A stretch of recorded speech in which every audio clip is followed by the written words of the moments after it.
Gente, tudo bem? Olha, nós estamos aqui hoje, Roberto, com um convidado que é, assim, um exemplo de guerreiro, Resiliência, superação. capacidade empreendedora. Rapaz, o cara é uma fera, o cara é, eu diria que competente ao extremo, um cara que conhece muito da iniciativa privada, da Bahia, do Brasil, um cara que tem uma visão ampla de gestão, uma visão ampla do que é empreender, do que é gerar emprego, renda. O cara sabe a dificuldade de abrir uma empresa e manter a empresa aberta. Essa é, talvez, assim, a grande mensagem que ele leva para as pessoas. O esforço que o empresário faz para manter a empresa e os empregos. É isso aí. E assim, a gente tem hoje aqui a satisfação, o orgulho mesmo de estar aqui com esse, eu diria que, nós vamos dizer, vocês vão conhecer a história, né? É advogado hoje, né? Ele também é advogado, mas ele virou advogado. É verdade. Né? Então nós estamos aqui com o nosso querido amigo Paulo Sérgio Cavalcante. Paulo Cavalcante, presidente, amigo comum, presidente da Associação Comercial da Bahia, né? É, assim, um exemplo de empresário que nasce lá de baixo do comércio varejista e chega à condição de um empresário nacional e tem uma história linda aí que a gente vai conhecer. Ele é uma fênix. Né? Ele é uma fênix. Ele formou em Direito, é pós-graduado em Compliance e Governança Corporativa. Ambos aqui pela Universidade Católica. Paulinho, como ele é... Escritor.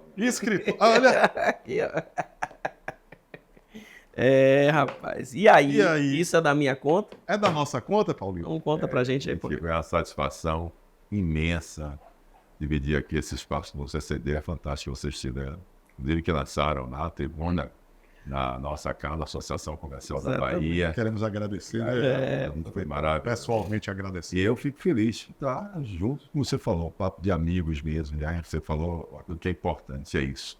Não existe nada mais importante para a gente do que esses ativos que eu falo. Primeiro, somos nós, o nosso equilíbrio, com a nossa capacidade de se manter, né?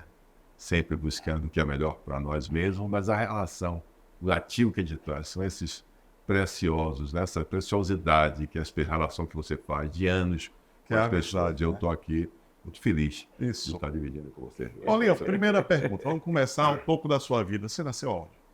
Eu nasci aqui em Salvador, no Tororó, ali do lado da igreja de Tororó. Próximo aqui à Tribuna da Bahia. Exatamente. Nasci ali, minha mãe é professora primária, é importante, né? Dona Aldair, tá me ouvindo lá. Guerreira. Guerreira. Essa é 94 anos, faz agora em janeiro, 10 de janeiro.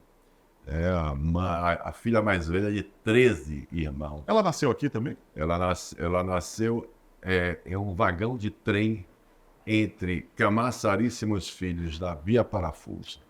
Minha mãe, minha avó, Joana, meu avô Cláudio, eles fogem para casar e vão morar dentro de um vagão de trem abandonado no ponto ali, exatamente da Ferra, né? Tem aquela linha férrea ali. Exatamente, o vagão. De Ardávila, aquela... Exatamente. E aí ali... Rapele. A Via Parafuso mesmo, a estação de Parafuso. E aí, de lá, 13 irmãos, minha mãe é acolhida por essa que eu chamo Vó Nininha. E Vó Nininha, na realidade, era a irmã da mãe dela. Ela, como mais velha, em certo momento, ela é acolhida pela essa Vó Nininha com o vovô Almeida, que chamava porque eu tinha o avô Cláudio, o avô Joana, que são as mães de minha mãe, e a que eu chamava, que eu me acostumei. Porque lembra que você perguntou onde eu nasci. Né? Então, eu nasci na casa dela. E aí no Tororó, já o segundo filho de minha mãe, que são 3, depois minha mãe adota 1, são 4. Então, na verdade, você tem meu irmão mais velho, César, com 2 anos mais que eu, minha irmã Quinha, que eu chamo de Quina Lúcia, 2 anos mais novo que eu, e aí depois de um tempão, já inclusive com minha mulher grávida, a primeira filha, minha mãe adota também o Tiago, que é meu irmão. Nós estamos então aí 4. E aí vocês vivem em Salvador? A vida de minha mãe e meu pai, interessante você falar, já é meu pai agora, né? Meu pai é chofer de caminhão, de terceiros. Meu pai briga com a família. Meu pai é de Pernambuco, Paulo Cavalcante, Paulo Valença Cavalcante. Eu sou Paulo Sérgio Costa Pinto Cavalcante.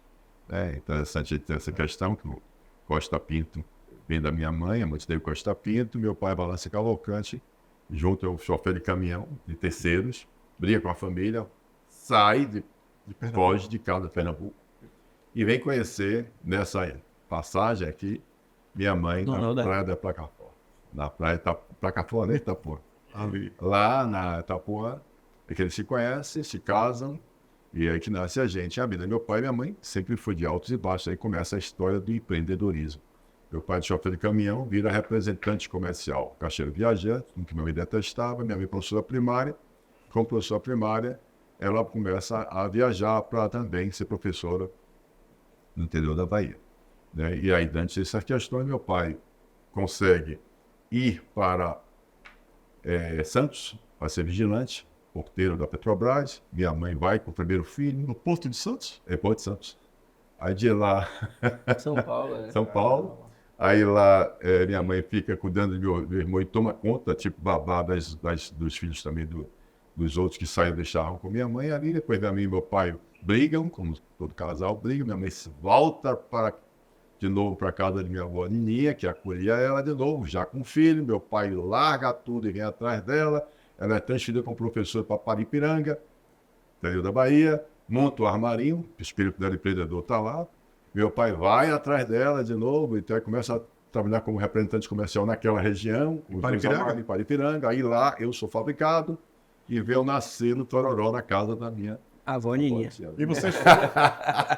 E você estudou aonde, Paulinho? Aí você vem, eu estudei na escola pública, eu me lembro que eu comecei estudando com Tororó, hoje você tem a Pupileira ali, né? Sim. Na escola pública eu comecei a estudar ali. Depois de lá, eu fui para Camaçari, estudei na escola pública também. Depois, estudei social, Instituto Pio XII, na Undina, que virou o Instituto Social da Bahia. Então a vida da família já deu uma melhoradazinha, né? Na realidade, a vida da minha família sempre foi de altos e baixos. Né? Meu pai e minha mãe viveram o tempo todo, não só nas brigas, mas em altos e baixos também. Quando meu pai conseguia ser representante comercial, que o negócio dava certo, aí eu estudei nos Maristas. Né? Aí com 10 anos eu estava no Marista. Exatamente.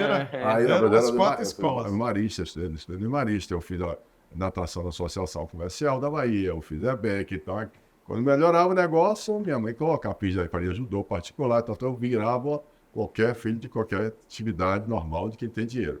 Quebrava, aí eu ia para a escola pública, Edgar Santos, no Garcia, aí mudava tudo, eu saía daqui, eu saí, perdeu o apartamento da Centenária aqui. Paulinho, como é que seu pai e sua mãe comunicavam? Dizia, olha, você agora vai sair do Marista e vai para o Edgar Santos. Como é que é? Como é essa história? Comunicar? Me matricular. Simples assim, né? Mas chegava a explicar a você, olha, as coisas não estão indo bem. Meu querido amigo, eu tenho 64 anos de idade. Eu sei que vocês são muito mais jovens do que eu. Mas a gente... Só vontade. Eu agradeço aí pelos elogios, mas não é tão mais jovem assim, não. Então, o que acontece naquela época? A gente não tinha essa oportunidade de diálogo. Nossos pais tinham que trabalhar, você tinha que ir para a escola, estudar e fazer seus deveres. E nós tínhamos, hoje não se pode, mas era regrado pelo que era mais fácil, né? Quem é que não tomou as boas palmadas, que não tinha palmatório, ia tomar uma churrinha e tal?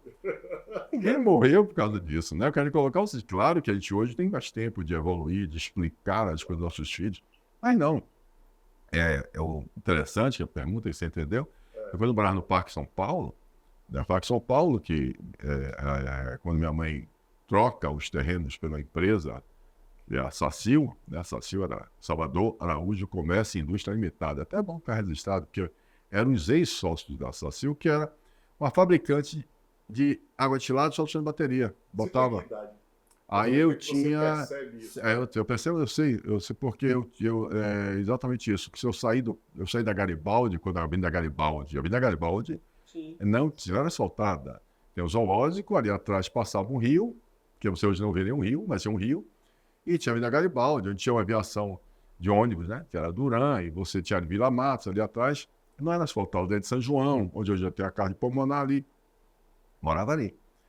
Passa a Avenida Garibaldi, asfaltada, e aí a gente recebeu a indenização, que a mãe sempre foi guerreira, né? Tem essa história até bacana também, que ela resistiu, foi já resistir para indenizar a casa dela. A gente vai para o Parque São Paulo. O Parque São Paulo era centenário, o conjuntozinho residencial que tem ali. Parque São Paulo, ela já melhorou, porque ela recebeu indenização, comprou o BNH, e aí meu pai não consegue pagar nem o BNH.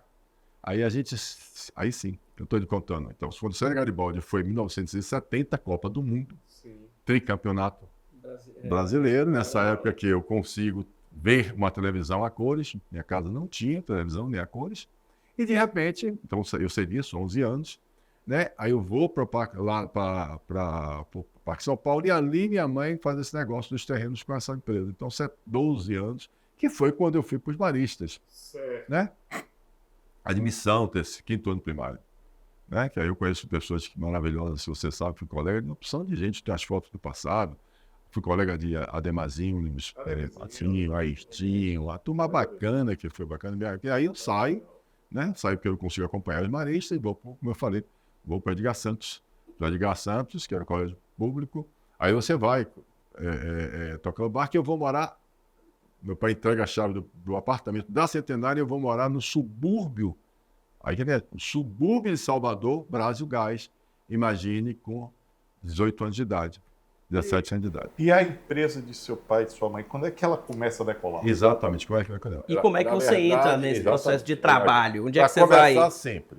Quando minha mãe compra, que eu digo você com 12, eu ia para o Retiro, que é a primeira fábrica ficava no galpão alugado em Retiro. Meu irmão foi emancipado. Fabricava o quê? Água destilada, só sem bateria. Água, sabe o que é? Antigamente a bateria, né?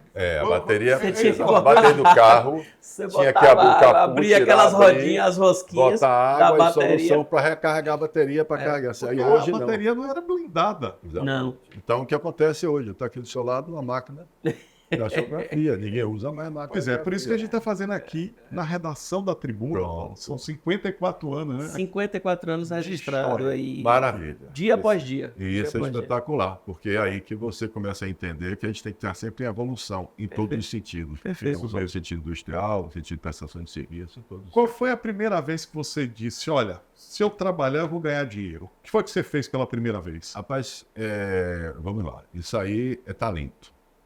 Né? Aquela que eu disse que não... Talento. Porque você estava dentro de uma casa de pessoas que corriam atrás e realmente empreendedores, todos dois. Ganhavam a vida com o seu próprio... Caminhão, era representante comercial, quando melhorou a vida foi que ele foi vendedor de carro e vendia, depois vendedor representante comercial, que melhorou a vida dele. Mas aí quando ele investia em empreender, é que vem armarinho, quebrou, lembra que eu estou lhe contando aqui. Então vem a solução da bateria, quebra também. Aí eu estou nesse meio, aprendendo isso. Então, eu já via meus pais irem comprar aço sulfúrico residual no Abato, ali na CQR, Companhia Química do Recôncavo. No Abato. Então, ali eu já via e eu olhava, o que é que tem mais aqui? Aí que começa a minha curiosidade, meu instinto empresário. Porque quando o cara nasce empreendedor, ele é empresário. Com que idade? Aí eu já estava com 16 anos. 16 anos. Aí com 17 anos, 16 anos eu já vendia camisa, eu já vendia livro. Você vendeu camisa, livro, verdura. No livro você conta garrafas, né? Aí a solução da água destilada, como a empresa estava quebrada, e lembra que a gente veio para Brasil Gás, né? Saiu daqui, do Retiro, onde se confunde ali a casa onde, diga-se passagem, nós fomos morar, entrar na casa, não tinha cimento no chão, não tinha porta, janela, e a fossa onde vai fazer suas necessidades fisiológicas, quem cavou a fossa foi eu e ficava fora da casa. Só para você entender. Então a gente construiu efetivamente a casa também. E dormia, a primeira noite que a gente dormiu lá, estava recém-batida a laje e os pingos que quem bate laje sabe o que eu estou falando, ele vai ficar pingando ainda que você tem que secar a laje. Então era 2 cavaletes, papelão, porque ainda pingava em cima da gente. Eu fui embaixo de papelão ali para dormir, tal. E por que água, eu falo de litro e você perguntou em papelão? Isso. Porque para fazer as caixas, minha mãe disse, pega as caixas de papelão de cigarro, recorta, mesmo a Sandis, Beco da Maria Paz, sei lá, que tinha as caixas, né? lojas americanas, os caras vendiam e as caixas botavam para o lixo. A gente pegava essas caixas, eu comprava de cigarro, numa das bancas tinha muito cigarro, cortava a caixa, cortava com um serrotezinho, revirava ela, colava, então fazia a nova caixa. Tinha um reciclagem naquela época. Rapaz. E os litros, a gente ia buscar os litros vazios que eram jogados no lixão, na Toca do Leão, que hoje é o estádio do Vitória, que ali é o lixão, Canabrava. Chegava ali, a gente pegava esses litros, comprava, na mão do senhor que a gente vendia os litros, a gente ia lá na Canabrava, já jogava o lixo, chegava, a gente já botava, levava, lavava, minha mãe lavava o litro, e a gente botava dentro desses vasilhantes água entilada e a solução de bateria com as caixas. Por isso que eu pegava a caixa, pegava os litros e água também em Valéria. Então, e a lenha para queimar a caldeirazinha, pegava na serraria Água de Menino, que ficava de frente, na Brasil Gás, a serraria ficava de frente. Então, que história empreendedora. Deixava a gente limpar o resto que sobrava da serraria e a gente queimava na caldeira. Então, a gente conseguia aí sem... Eu estou imaginando ele jovem, cheio de energia, né? Ele tem energia aos 64, imagine jovem, né? Percebendo o risco do empreender, né? Bom, se eu comprar isso aqui, eu vou vender por quanto? A grande legal mudança foi você vendeu verdura, Paulo, vendi. Acabou de descobrir. Pô, vai chegar na Ceasa as verduras. Aí eu via que Paz Medonça, que o pessoal que vendiam verdura, minha mãe reclamava, porque no supermercado as verduras não vinham fresquinhas e tal, e murchavam logo, não tinha. Aí, pô, o cara veio com a ideia, um amigo nosso, Paulo, por que a gente não vai pegar? Eu falei, beleza, vamos pegar no Ceasa. E ele, como morava no Parque São Paulo, lembra que eu falei você no Parque Conjunto, era muito conjunto, muita casa perto. Aí eu fiz uma listinha, papelzinho, botava o que tinha, levava sempre uma frutinha legal para a pessoa, para pinha, o que tinha na época que era barato, botava numa boca-pio, arrumei e fiz o primeiro delivery. Entregava na casa. E aí eu já... Aí eu já tirava 2 salários mínimos naquela época. Aí quando eu fiz, é importante, fiz vestibular, né? Que é quando eu fui para o social, que não conta essa parte, já no social, que não paguei colégio, é importante dizer também. Sim. É importante dizer. Veja que interessante. Quando eu fiz o curso social, também apertado financeiramente meu pai e minha mãe, aí eu não conseguia pagar as prestações. Então, Maria Alice, que conhece o social, vai lembrar, aí tem que pagar o colégio. Ele pagou depois, passando cheque sem fundo, cheque tratado, né? Cheque tratado para poder pagar ela para matricular. Fiz vestibular na Federal, para Direito, passei em Direito, na Federal. Aí veio aquela história. Já estou com 18 anos de idade, 19 anos de idade. Aí eu já estou trabalhando, já estou vendo, apaixonado, é importante o valor do amor na evolução, na proporção, na questão que promover você querer, né, construir. É legal isso, né? Quando você diz assim, pô, eu preciso agora sustentar uma pessoa, eu quero sair de casa, eu quero fazer, eu quero acontecer. Mas sempre acreditei no conjunto. Sempre disse o seguinte, sempre, tudo vai dar certo. E nós vamos ter condições de produção de riqueza para gerar o bem de toda a família e todo mundo. Então, vamos acreditar, vamos fazer isso dentro. Eu dizia isso para meus pais, entendeu? Brigaram, separaram, né? Os pais se separaram. Você falou que teve idas e vindas. Vai separar, no final separaram mesmo. E você, mas vamos lá para o direito. Aí você faz o direito... Trabalhando, ele falou que entra, mas trabalhando. Trabalhando já. E aí me caso. Aí casou e foi trabalhar onde? Casou cedo, então. Eu casei cedíssimo. Eu casei com 18 anos, eu já estava... Comecei a namorar com a Anitta, que tinha 15. Com 19 anos eu estava apaixonadíssimo, ela também, 2 jovens apaixonados, aquela paixão imensa. E eu programei, como sempre, daqui a 3 anos eu caso com você.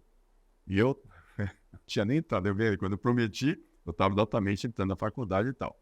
E aí eu começo a buscar formas de ganhar dinheiro para a forma. Como é que eu presto serviço? Aí que vem a ideia da Sazil, que a sorte, é interessante isso também.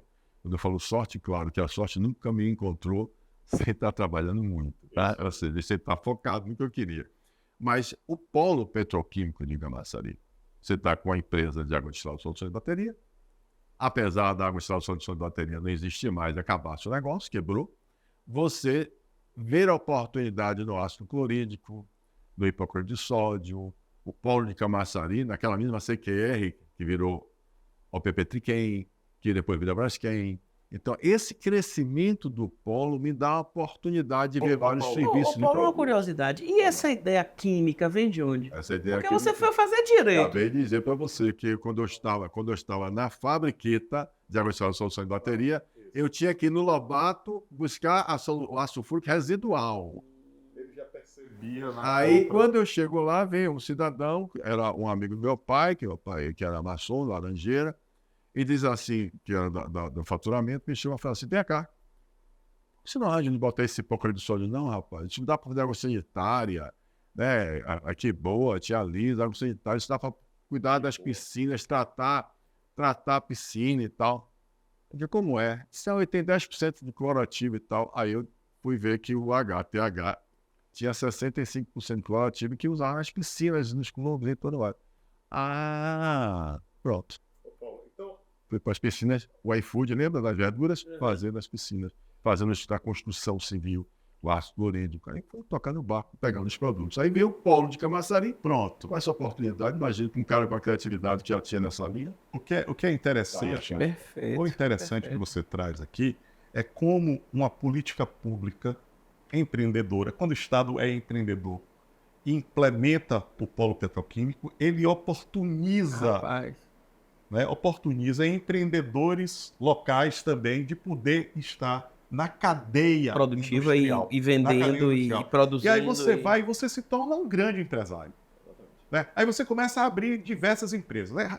Fale rapidamente assim dessas diversas empresas até chegar Assim, aí, em 2011. Mas eu quero saber. que aí quantas empresas... você casa com a Anitta nessa labuta. Minha Porque primeira você filha falou que nasce, você morre falou que era quando 3 tem anos. meses, eu tomo a primeira porrada, que é você perder sua primeira filha, jovem, que morre quando em 3 meses, né, da infecção hospitalar e morre. Você toma seu primeiro baque muito jovem, né, que normalmente você não está esperando. Não sei ela, né? Deve ter sofrido. Mas isso A vida de Paulinho é sempre ganhos e perdas, ganhos e perdas, ganhos e perdas, ganhos e perdas. Como você falou, né? Altos e baixos. Eu acho que, eu não sei se é questão que você vem, e o importante é que você não deixe que essas perdas de... Isso. É, Ao contrário, Ao contrário, é, eu é, não tive. é uma mola, né? Transforma minhas diversidades em oportunidades, sim. Isso. Acredite que a oportunidade é ter nascido, amigo. Isso aí. Mas Está já vivo. está vivo. Se eu estou vivo, aí vem a minha filosofia de vida. Eu sou um ser ego-consciente, construtivo, autossustentável, imortal e invencível até que minha vida acabe. Enquanto minha vida estiver viva, eu estou aí como imortal e invencível e fazendo acontecer. Aí você faz a sua primeira empresa e faz quantas empresas sucessivamente? Bom, aí o que acontece? Quando a gente quer ter a oportunidade do polo, realmente foi maravilhoso, né? Ou seja, o polo, vamos lembrar, o polo EFET, como você disse, traz Salvador, passa a ser, não foi só um químico. Lembra que você vem com a construção civil, Salvador sai lá de, eu não sei qual é, eu acho, se não me engano, foi de 7ª, 5ª, se não me engano, construção, prêmios e prêmios de desenvolvimento da construção civil, de venda de edifícios. O setor imobiliário cresceu muito. Então a indústria, aí você vê o CIA, lembra?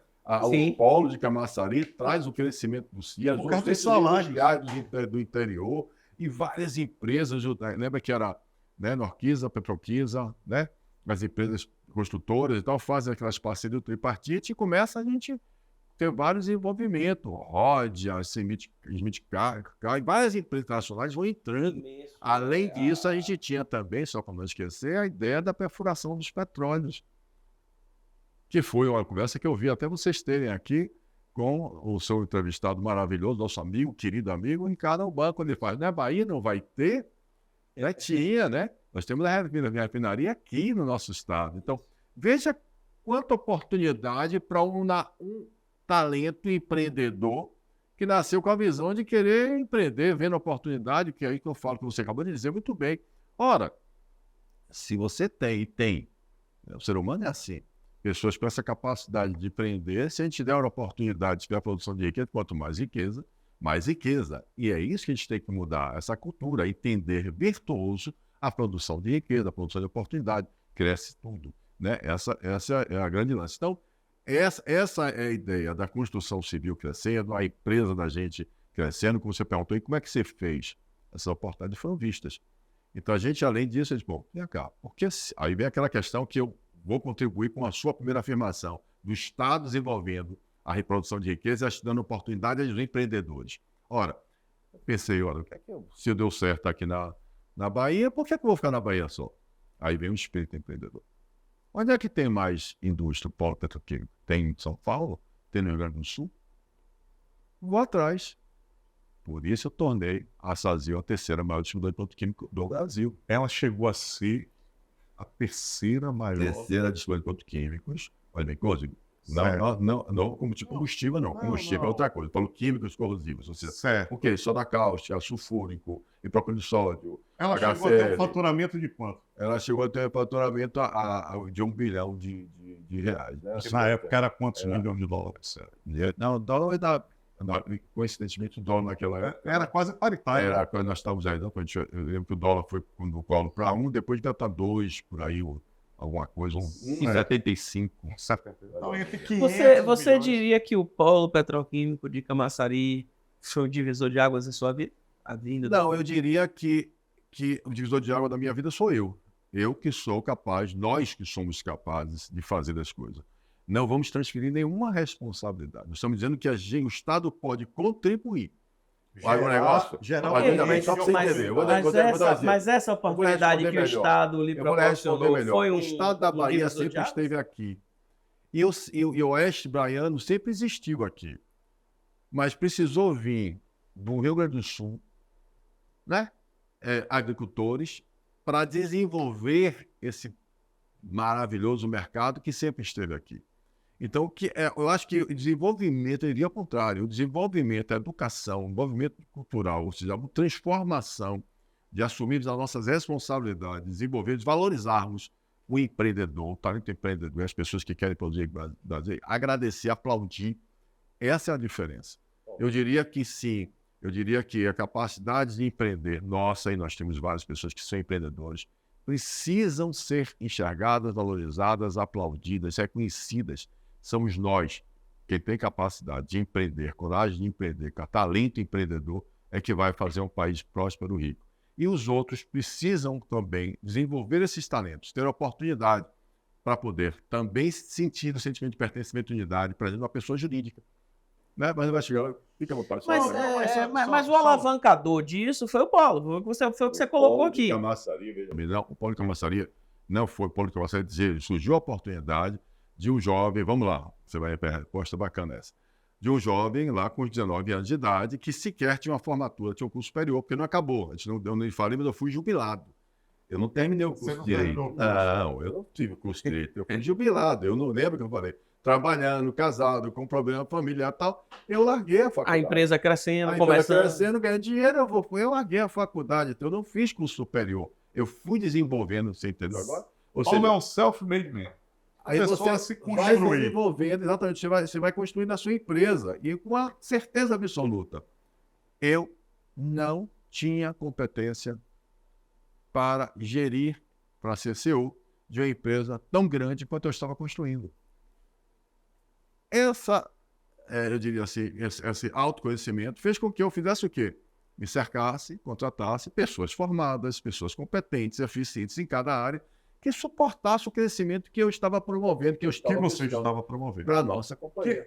Bem interessante, Paulo. Deixa eu colocar uma coisa.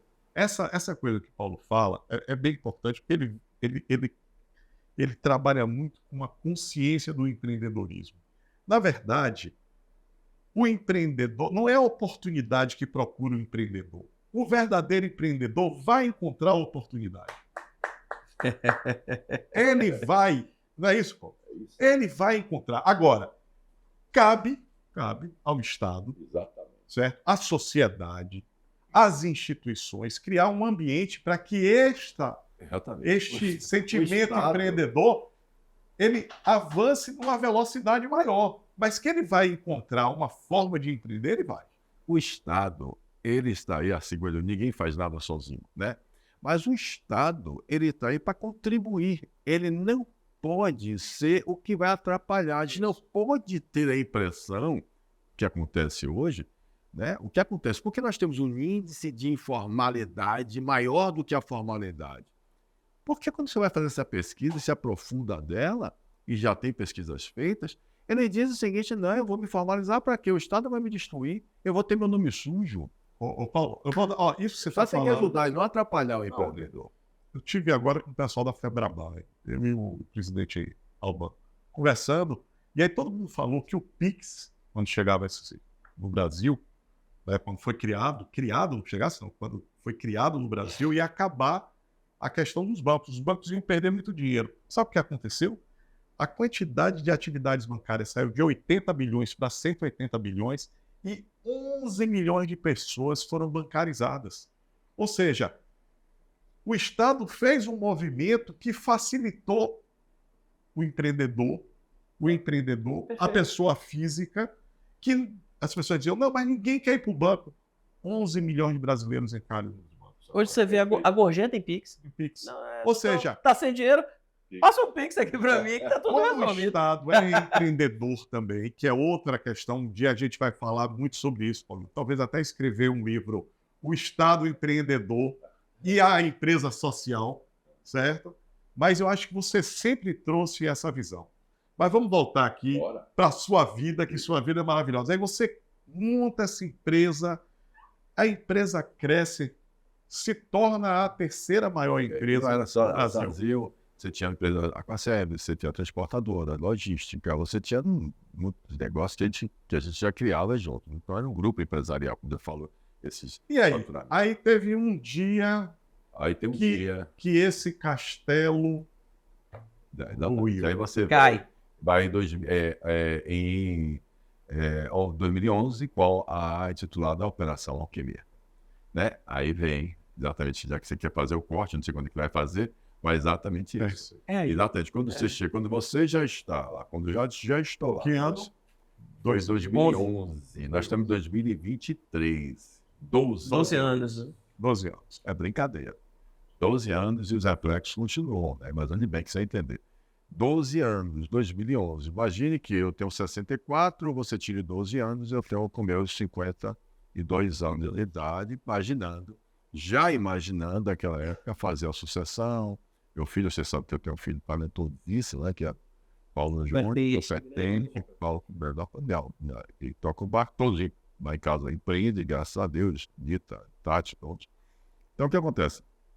Você vem em 2011 e aí você está comemorando fora, né, na Espanha, comemorando uma festa com os amigos, aproveitando a festa, e eu já pensando como é que eu faria a sucessão, né, para poder exatamente me dedicar, que é uma coisa interessante, me dedicar à educação do Brasil.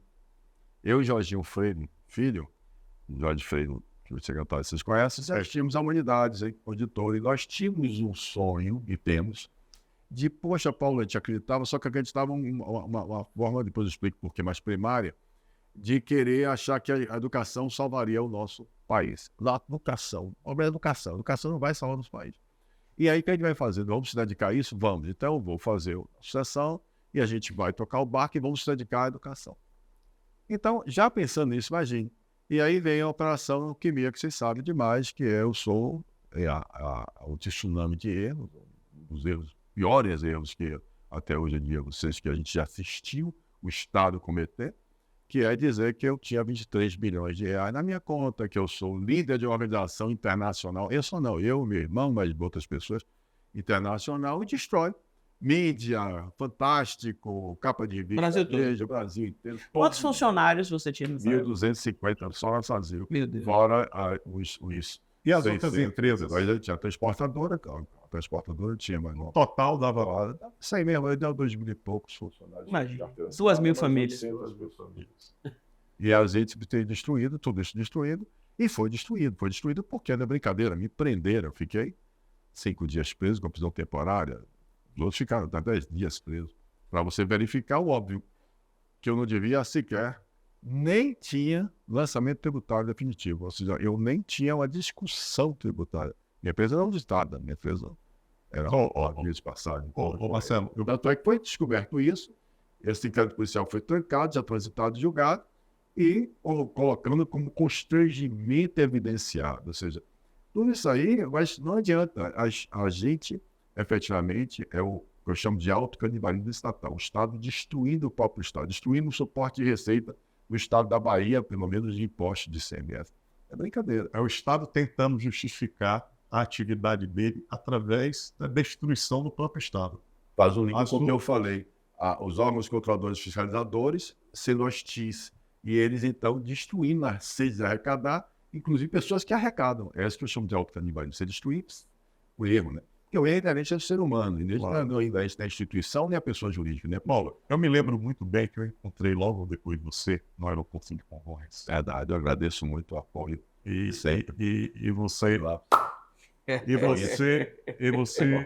você chegou para mim, ele chegou assim também, eu disse, pô, Paulo, como é que você tá? Tô firme, mas eu vou resgatar a minha história. As pessoas vão conhecer a minha história, porque a minha história será inspiração para muitos empresários, para que eles não sofram o que eu sofri. Exatamente isso. E cumpriu e está cumprindo. Aí você faz uma coisa, aí você foi fazer direito, voltou à escola. Você tinha quantos anos? Exatamente. Aí eu já tenho 6 anos só de formado, você pega 64 menos 6,58, você veja que eu aproveitei 20 matérias da Federal, porque alguns direitos não mudaram, a Federal é uma excelente faculdade e a carga horária dele era muito mais alta do que a gente faz hoje. Aí eu consegui aproveitar e consegui terminar o curso em 2 anos e meio. Né? Então, você pega aí 6 mais 8 tal, então isso aí foi 8 anos, 8 anos atrás, 9 anos atrás, você pega 64, 53, então 54 anos, 51 da faculdade, vai me formar, né?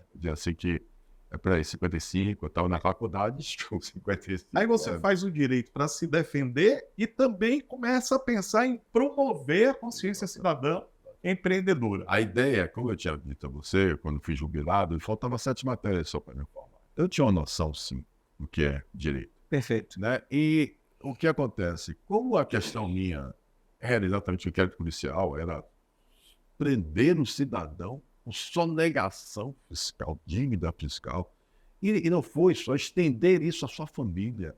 A perversidade era muito grande. Eu fiquei até achando que eu tinha. Eu digo, quem é meu inimigo? Pelo amor de Deus, é um concorrente? Quem é o ofensor político? Quem é? Não existe.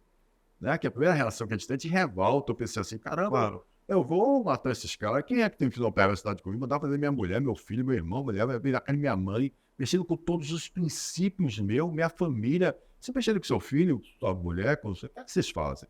Se mexendo com sua dignidade, chamar de ladrão, sonegador, e prender, e quem lhe prende, quem é? É o próprio poder judiciário, o próprio procurador, o próprio delegado federal. É um absurdo, é uma coisa muito forte para qualquer pessoa de bem. Ainda mais você, quando você efetivamente não deve nada a ninguém. Tá? Então aquilo me deixou muito revoltado. É óbvio que é o primeiro momento, como você falou, que me encontrou e tal, o primeiro momento na prisão principalmente, o pensamento é de muito ódio. Você vai pensando como é que você vai sair, como eu não sou de me deprimir, me abater, óbvio que meu pensamento é perverso mesmo. Eu não tenho como, vai sobrar um. Mas vai virar um serial killer, não ia adiantar, não ia resolver. Aí eu descobri que não. Você tinha outra forma de... É uma estrutura. De fazer a... Eu não tenho inimigo, não é o inimigo. O sistema está querendo... Conspirando contra... O sistema quer mostrar ao povo que tem que pagar, que tem que arrecadar. Histórico isso, essa forma agressiva. Canibal, né?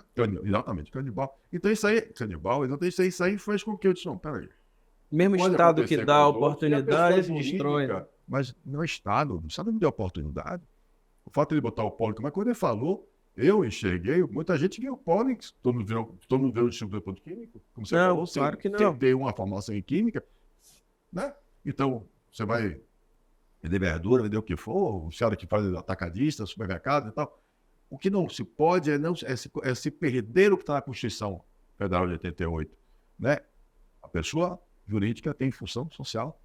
Nossa Constituição, a Constituinte foi feita e baseada e pensada, né? Você pegou o que tinha na França, você pegou os Estados Unidos, então você fez uma Constituição, na minha concepção, das mais evoluídas na época, 88, 35 anos atrás, onde você tem um capitalismo, sim, livre iniciativa, a Constituição cidadã, a liberdade de expressão, onde você tem a propriedade, e você tem o lado social desenvolvido. Todos nós somos iguais, está escrito, gente, já está dominado, já conquistou. independente de raça, gênero, credo, já está lá dizendo isso. Todos nós temos direito à educação pública, saúde pública, segurança pública, acesso à moradia, indistintamente, com eficiência. Artigo 37 da Constituição Federal Brasileira, é obrigação do governador da República, governador prefeito, dar essa eficiência. Só que nós não temos inteligência cidadã, nós não temos consciência cidadã. E principalmente consciência cidadã participativa. A gente criou a cultura que a gente precisa transformar, que a gente não quer nem participar das reuniões do nosso condomínio, a gente não quer participar de nada. Da vida escolar dos filhos. Da vida política, exatamente. Da vida política, da vida empresarial.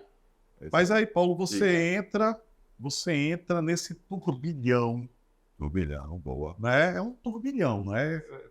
Parece que quem já foi na praia tomou um caldo. Aí vem o segundo, pau, aí vem o terceiro. Você vê o cara botar o caldo de cana naquela máquina. Só um bagaço lá de lá. Só um bagaço do lado de lá. E aí, mas aí você começa, essa sua força, sua energia, você começa a se reinventar. Você vai para uma disputa jurídica, mas você também vai na faculdade vai se preparar. Uma saída pessoal para você ressurgir como fênix. Aí você vem e você vai consolidando o caminho e aí você faz uma coisa monumental. Você hoje é o presidente da Associação Comercial da Bahia. Do Estado da Bahia. Pronto. Como é que você chega lá? Vamos lá. Quando eu fui fazer direito, já fazia parte desse planejamento estratégico. A primeira coisa que eu fiz como empreendedor natural e com a capacidade que a gente tem de resiliência, com minha filosofia, lembra? Um ego consciente, ou seja, eu sei que eu tenho os meus pilares animais, mas eu sou consciente, eu tenho racionalidade, tenho cognitividade. Construtivo, sempre construir de novo, e lembro imortal, invencível até que minha vida acabe. Então eu vou fazer.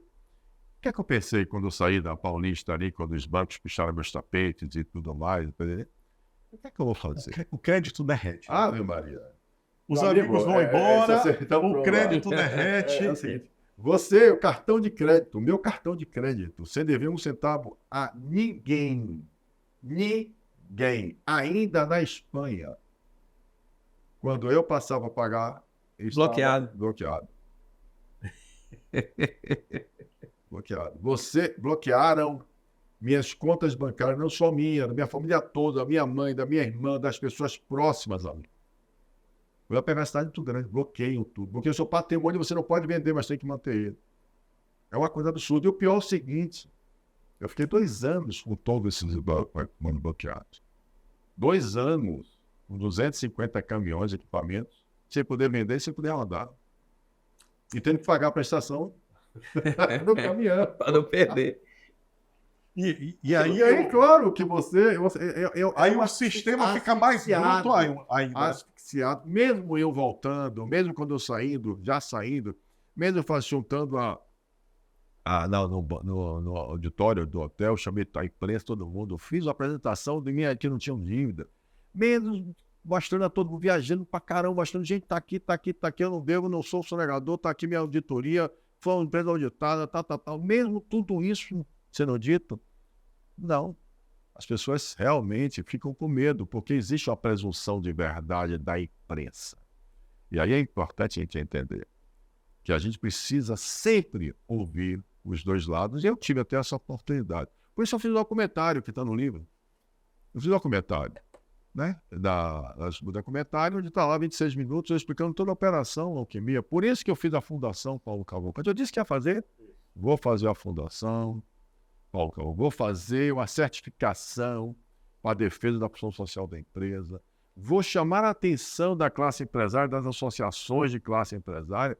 Nós temos que ter comprometimento com nossos associados. E eu vejo buscar mecanismos, você sempre disse isso, buscar mecanismos para que numa situação dessa o empresário não vire um refém. Não é porque ele não está preparado para isso.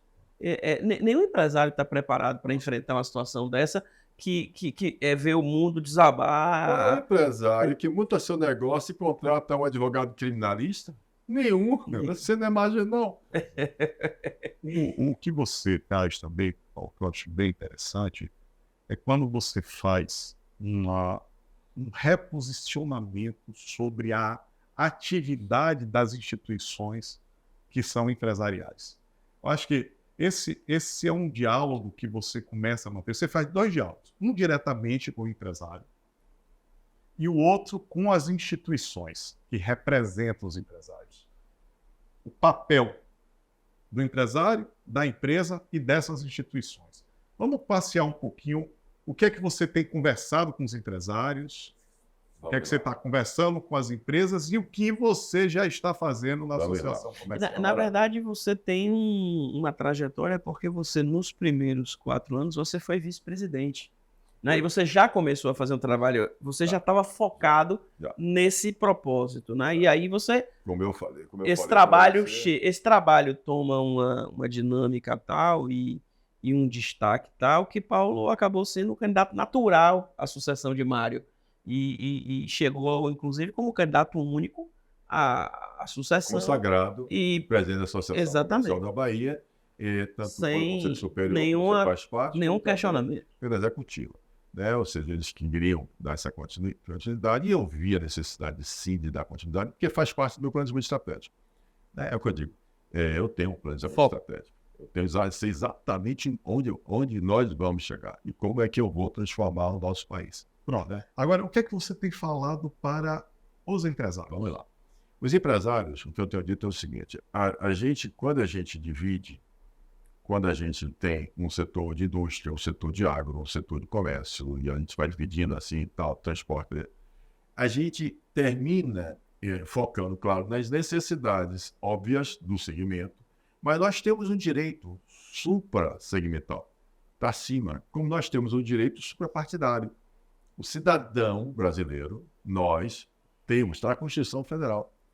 Os partidos políticos, eles estão ali como meras oportunidades de nós, povo brasileiro, certo? Expressar e manifestar as nossas vontades. E você escolhe onde você quer estar.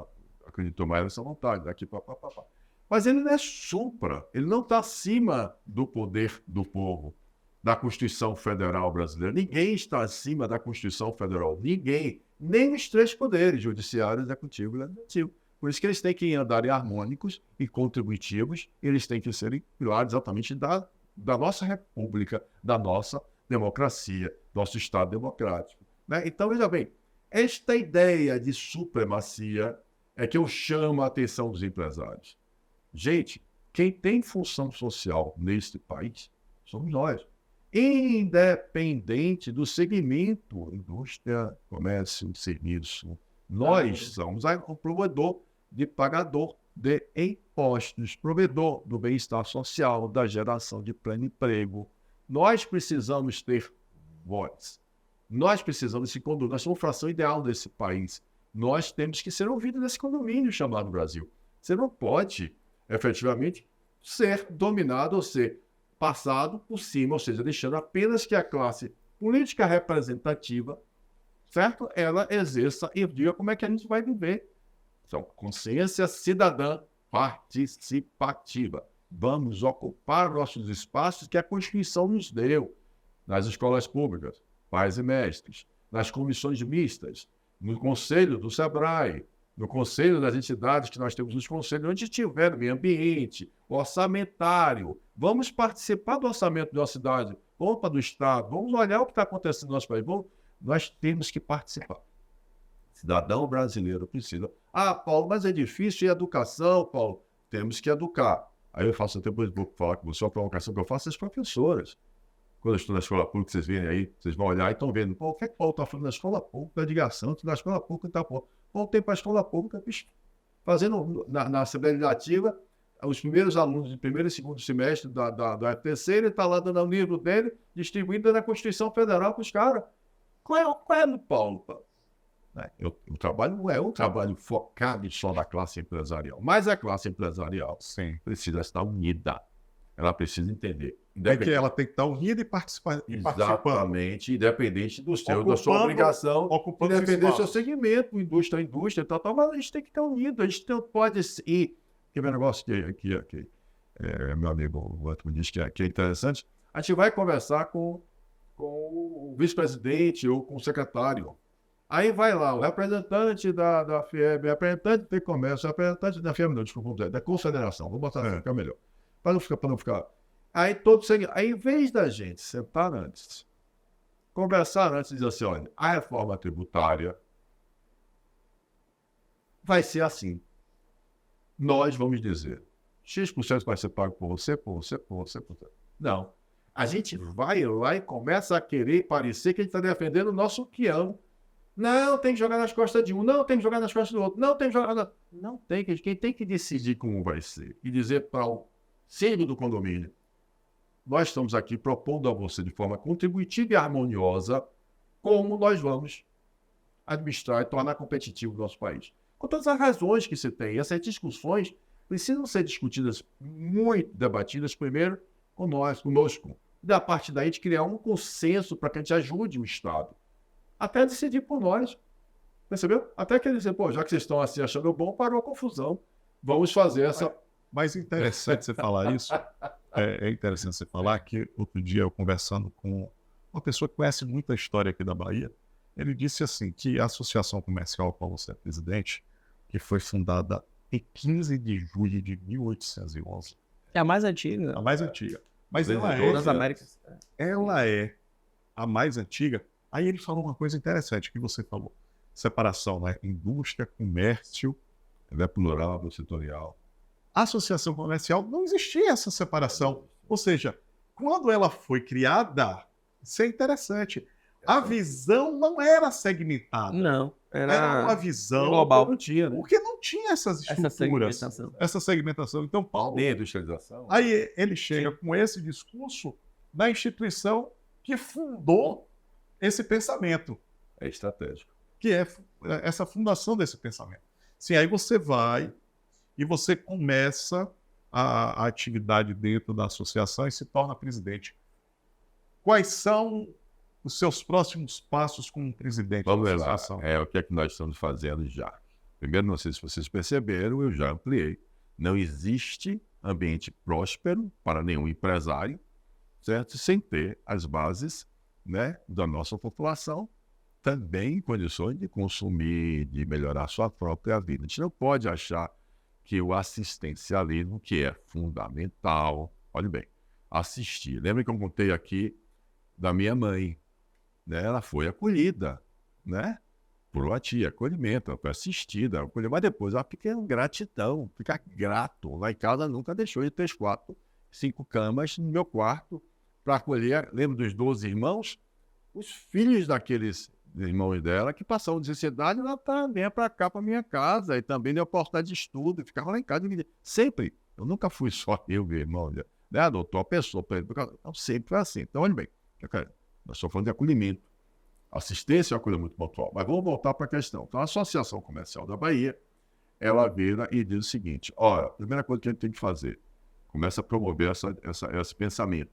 Gente, vamos nos unir nas questões que são supra-segmental. As questões que impactam diretamente a produção, o ambiente produtivo, o ambiente de movimento, o ambiente que vai aumentar a capacidade de hoje é global, de concorrer com o mundo, né? Beleza? Vamos pensar nisso, vamos embora pensar nisso. Como é que a gente faz isso? Então, vamos fazer isso, unindo as pessoas. Bom, e aqui dentro? Educação, saúde, segurança pública. Olha bem, a inclusão. Então, como é que é?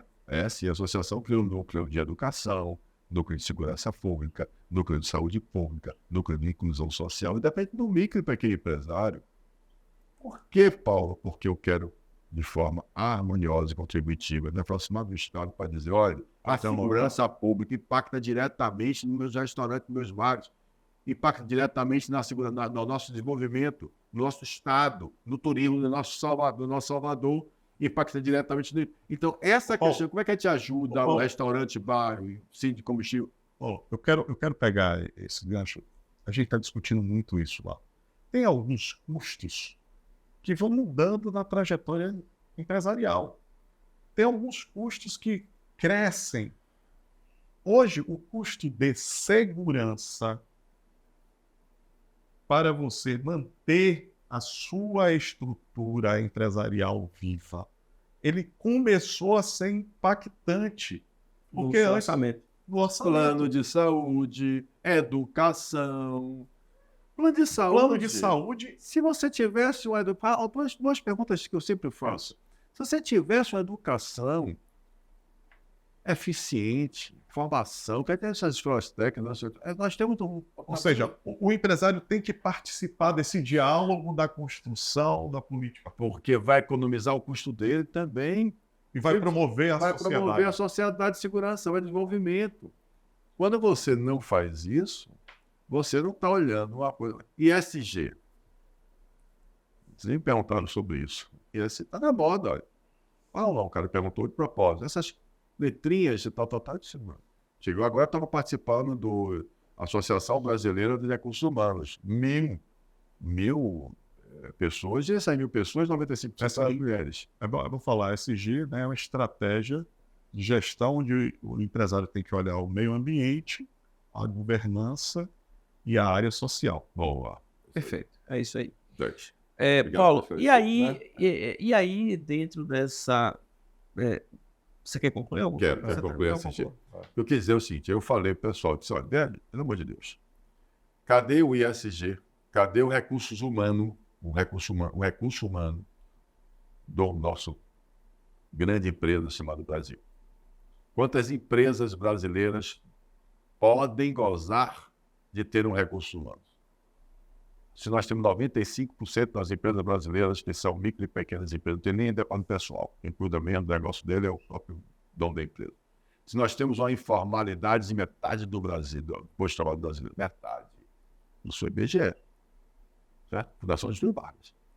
Ora, nós precisamos olhar o nosso país, nós precisamos saber como é que nós vamos atender essas pessoas efetivamente, como é que a gente vai trazer exatamente esse pensamento. Nem existe sustentabilidade, né, de pensar na pessoa com fome.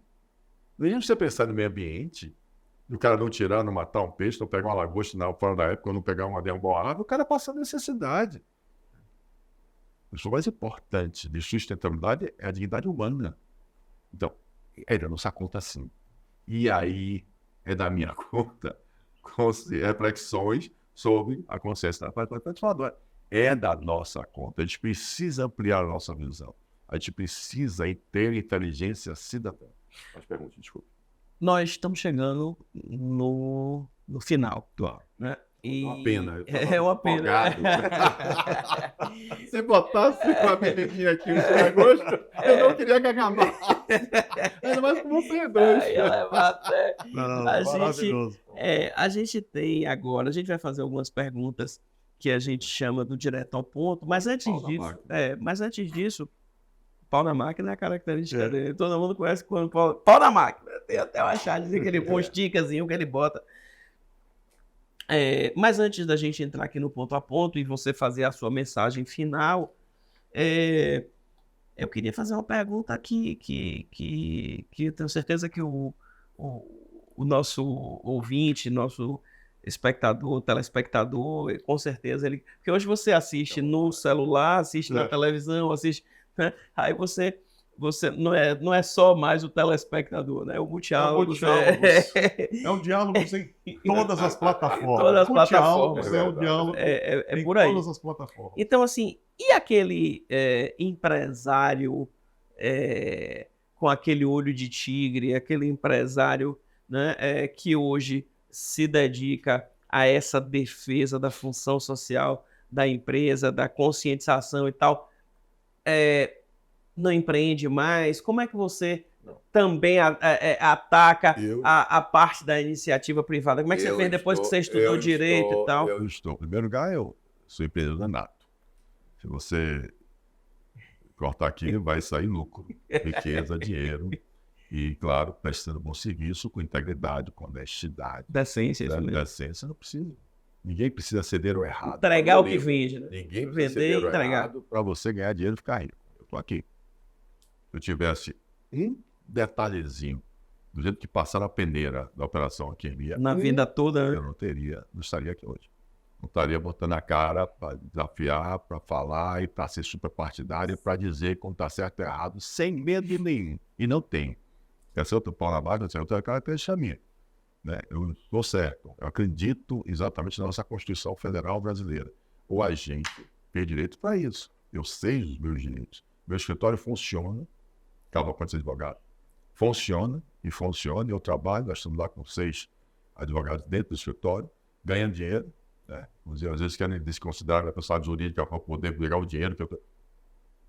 E a gente luta, briga, para entender que a guerra não é brincadeira, a guerra existe, eu continuo lutando ela, né? E com tranquilidade, porque eu sei exatamente o que é meu sonho, o que é que eu carrego comigo, né? Então, veja bem, os valores, o que é que eu sou. Então, o que eu falei, lembra? Mas você pode ter você próprio, depois as relações que você tem com as pessoas. E as pessoas que te conhecem sabem que você age dessa forma. Mas empreender a oportunidade está em todo momento, está em tudo, inclusive quando você está fazendo, promovendo isso. Né? Então, quando eu penso hoje na questão da startup, quando eu penso na questão de fazer qualquer atividade ou das oportunidades que tem no mundo globalizado, eu estou aqui, eu continuo. Se você tiver um bom negócio ou você tiver um negócio, pode procurar falar comigo que a gente vai fazer. Então, o que acontece hoje, em virtude da minha doação à Associação Comercial da Bahia, que eu vou passar, né, as outras instituições que eu faço parte, conselheiro do SEBRAE, diretor do FACEP, parte de vice-presidente aqui da Bahia, do Instituto Unidos do Brasil, que acompanha em Brasília a Frente Parlamentar do Empreendedorismo. Está participando de todo esse movimento Via Cidadã, que é o movimento que eu criei, a Fundação Paulo Cavalcante, é um movimento. Estou lançando um projeto de lei popular, eu quero que vocês assinem lá, aumentar o benefício das doações para as Santas Casas.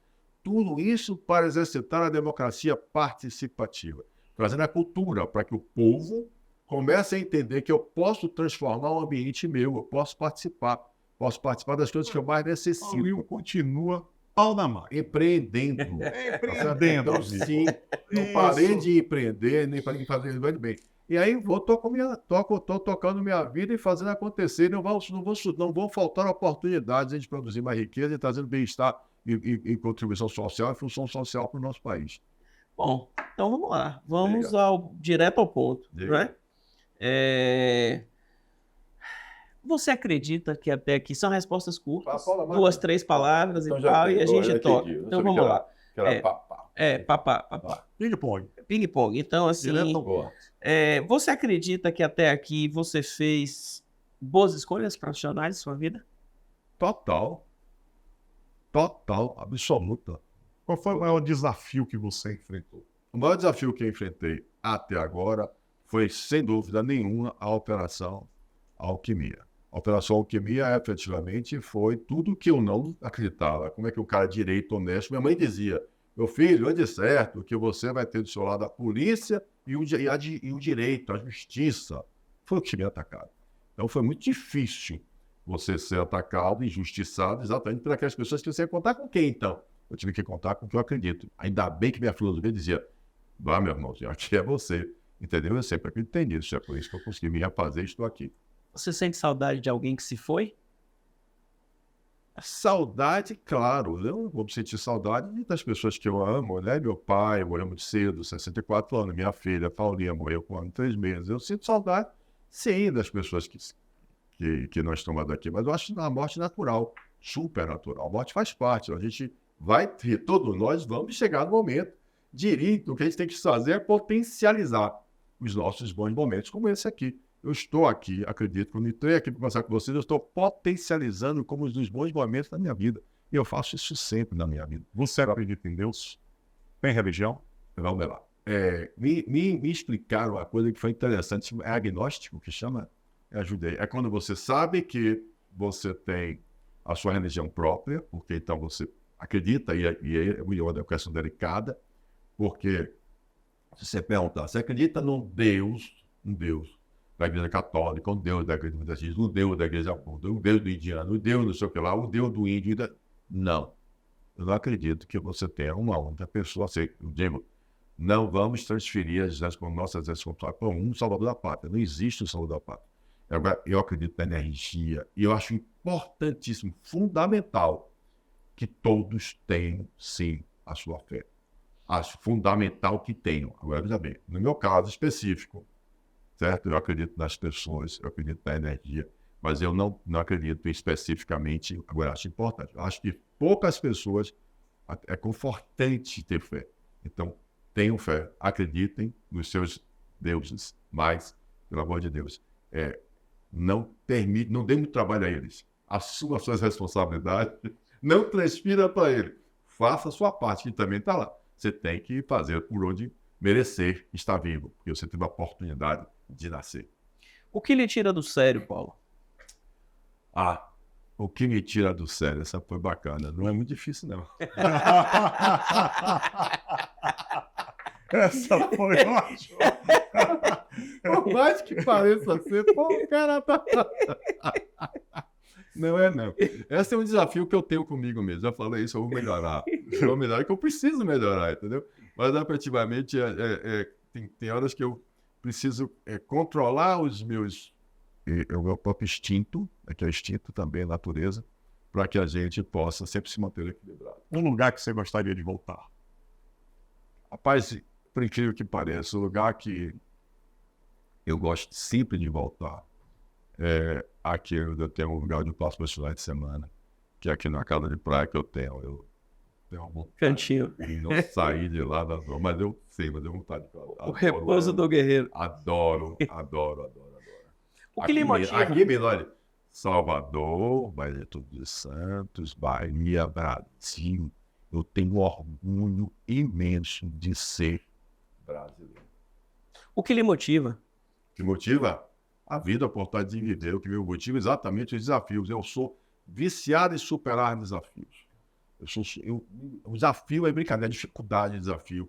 Né? Por mais que pareça que ele vai me decepcionar ou que ele vai me frustrar porque eu tinha uma expectativa, ao contrário, ele me motiva. Você é do tipo que quando a vida lhe desafia, você dobra a aposta. Aí eu vou atrás. Não é dobrar porque ele pode dobrar, mas eu vou atrás de resolver, porque a gente sempre vai encontrar uma forma inteligente emocionalmente, inteligente também culturalmente e inteligência cidadã de fazer com que as coisas se resolvam de uma forma melhor. Você tem uma mania? Uma mania? Aí, meu amigo, não tenho. Algum vício? Também não. Um hobby? Hobby eu tenho. Adoro você andar de jet, quadriciclo, aventura. A velocidade?